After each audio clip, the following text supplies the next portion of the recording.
بسم اللہ الرحمن الرحیم۔ السلام علیکم ورحمۃ اللہ وبرکاتہ۔ گھروں میں آج کل جھگڑے فساد بہت بڑھ گئے ہیں۔ اس کا آسان سا علاج جو کہ قرآن مجید میں بھی موجود ہے اور آسان سی رہنمائی ہے کہ انسان اپنی زبان کی حفاظت کرے۔ 32 پہرے داروں کے درمیان رکھی گئی زبان ہی سے سارے فساد پھیلتے ہیں۔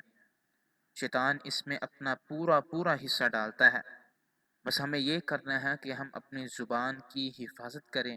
اللہ تعالی نے قرآن مجید میں سورہ بنی اسرائیل میں ارشاد فرمایا ہے وَقُلْ لِعِبَادِي يَقُولُ الَّتِي هِيَ أَحْسَنُ إِنَّ الشَّيْطَانَ يَنزَغُ بَيْنَهُمْ إِنَّ الشَّيْطَانَ كَانَ لِلْإِنسَانِ عَدُوًّا مُبِينًا۔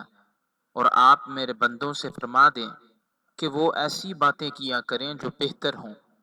بے شک شیطان لوگوں کے درمیان فساد بپا کرتا ہے۔